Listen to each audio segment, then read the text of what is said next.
Okay, now editing the video. I know some of you are going to be on PCs and you're going to be using software that I'm unfamiliar with, but iMovie is accessible, and it's anybody who's got a Mac. It's unless you've specifically taken it off of there. Just about all Macs come equipped with iMovie. You can even get it on your phone if you got an iPhone, and it's fairly easy to learn. That's not to say that there's no frustration, but usually if you can think of how to phrase a question, you can look online and there'll be someone to help you out. You can start by recording your audio. So what I did for mine was to record the audio, and not just as an audio track, but with my awkward head sitting in front of the here and talking just like I am now. And then you can place the images on top of that. That's something that's not necessarily intuitive. Like I tried to import a voice memo and it doesn't want to allow the images, the still images, to sit on top of that as easily. So I think taking all the time you need to get the narration right is important, just like the planning stages of the imagery. Take your time, do several takes. I forget how many takes I did, but it was plenty, and use that as the starting point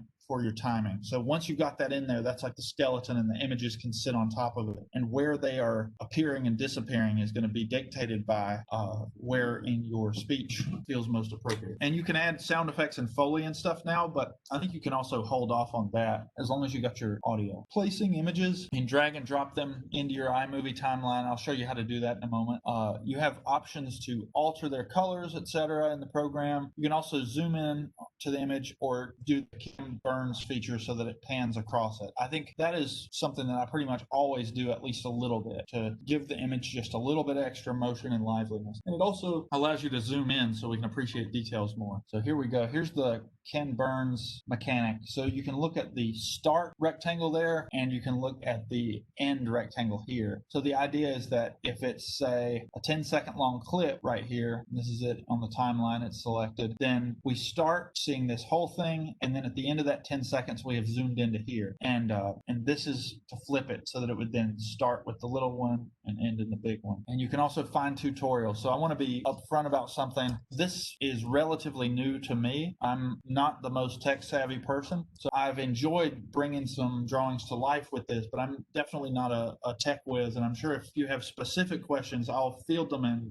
troubleshoot them with you as well as I can. But there are a lot of people online who have some really great tutorials, and if you're willing to wade through some of the self-promotion stuff that's in there and all that, there's some really good information available. I shared some links of ones that seem strong to me and not overburdened with unrelated talk. And sometimes you need to reword the question until you find something useful. That's the trouble, having the vocabulary for what kind of shot is this that I want. I'll do a little demo talking about iMovie basics, and I think it might be nicer if we see the video first, and then I'm going to go in and talk about the process behind the scenes.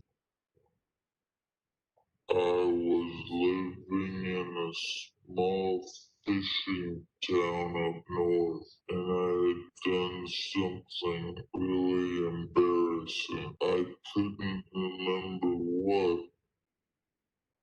but a lot of people seemed pretty upset.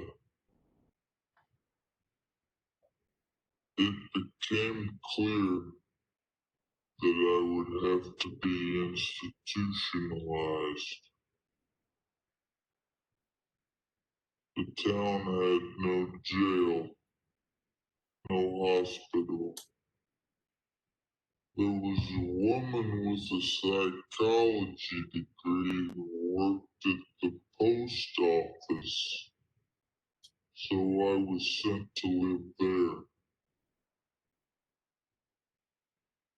I wanted to help sort the mail, but I made a couple mistakes and I had to go up into the rafters.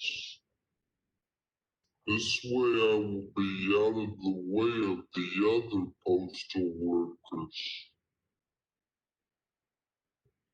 It's been weeks and weeks since I've seen the woman with the degree.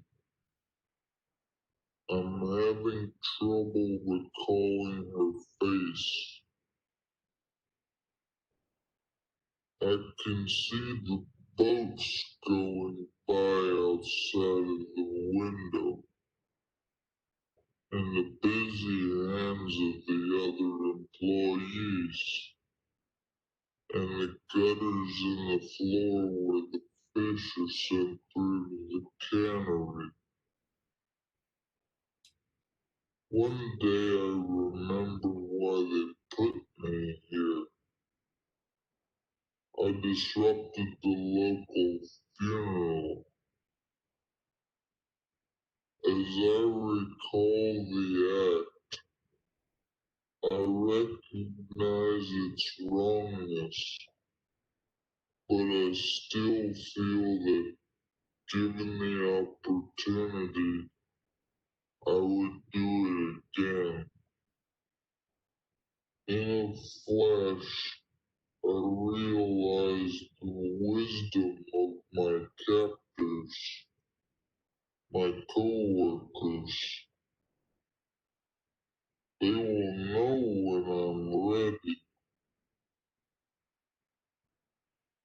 Maybe I'll be given a chance to sort mail, then eventually a delivery route. I feel a new optimism.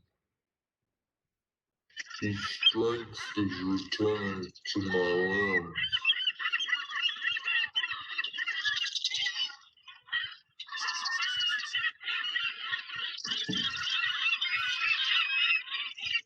So you can see how just still images with the camera moving across them, a little bit of simple narration and so on. Some of that stuff I could see if, the slowed down voice, I thought twice about it. It's kind of gimmicky, but at the same time, I was like, that really slowed down dream feeling. It felt appropriate. So I just rolled with it. So I'm going to go ahead and share iMovie and we can talk about the mechanics in there. You can see that you can drag in video files. Like if you've got a camera that recorded them, you can drag them in here and they will appear under My Media if you want to import them there. The trouble with that is that then you have to have them twice. Like it saves them once as your library and then once as the actual meat of the video edited together. So I usually just drag them directly in. And if I have to, the trouble there is like if I delete this and then want to get it back, I then have to drag it back in from wherever I dragged it from. So let's see.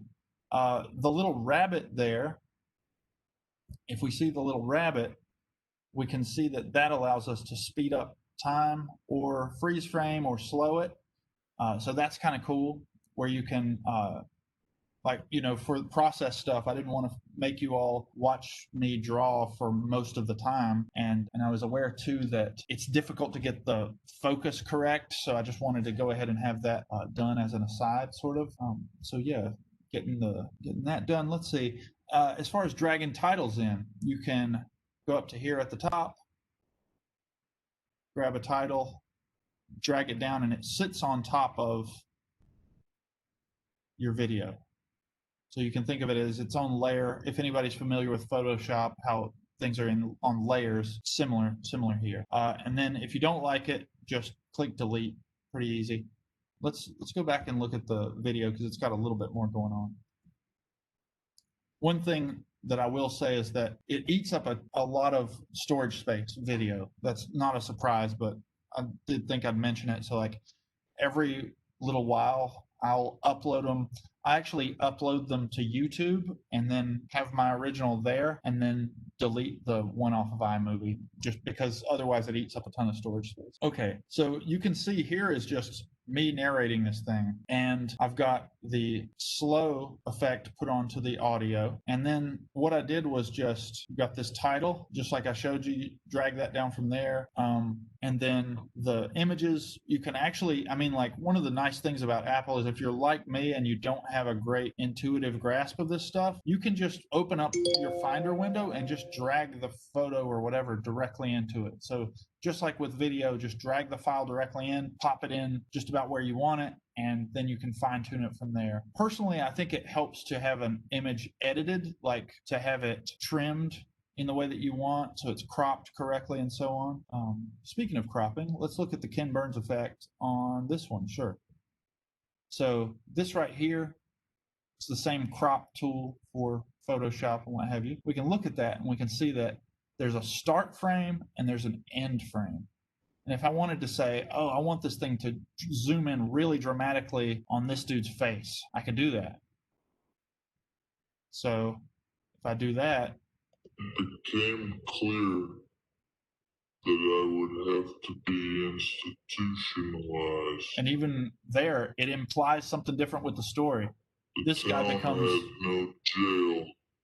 This guy becomes kind of central, this sort of menacing figure who's orchestrating the whole thing, And so I think thinking of how your zooms and pans alter things is certainly worthwhile. This is one that's worth talking about for a moment. So I talked about how I generally recommend that you have your images twice as wide as they are tall, but there are times when, if you're planning for it, it can be kind of effective to have the camera move up and reveal something. So what I did here was, it seems like a fairly normal day at the post office. Then zoom up. There's somebody tied to the rafters and seems to be okay with it. Oh, that's unusual. Whereas if we started it the other way around, it would instead be it's his point of view, and then he's looking down and seeing them. So instead of it revealing him, it would be more from his point of view. So you could make an argument for either one for sure. But all that to say, I think with very, very few tools in your toolkit, and fairly simple ones at that, it's kind of nice to see what you can do. And just like with comic books and such, one thing that I think is really special about this way of working is that it can reflect one person's view of the world in a more intimate way than I think a lot of stuff can. Like, if there's a movie, any movie you see is a team effort in a big way, like not only was it written by one person and often directed by another, and then other people are bringing that to life with the acting. There's also the thing of, once you have millions and millions of dollars involved, compromises are often made, creative compromises, and that can be for the best. But there's something nice about being able to slap together this thing informally that does just about what you hope. Or at least I like that all the limitations and failures are sort of my own and I can be aware of them. All that said, I do love working collaboratively as well. I have a friend that I collaborate with on animations, and I love that. But both ways are interesting. Oh, quick little side note. You see the weird textures in the water right there? That's just, I just threw salt crystals onto it. And it's like, yeah, it doesn't really look like real waves, but it gives a nice bit of extra visual texture to it. Unfortunately, so much of the building it with iMovie experience is sort of like dependent on exactly your personal process. There's definitely some big holes in my explanation here, but you can see how it's fairly user-friendly and that you can drag things around, reorder them. Oh, you know what? Here's one thing. The seagull sound effect at the end, I just dragged and dropped that in as well. So you can go to audio here, and they've got their own little thing. Dinosaur ground.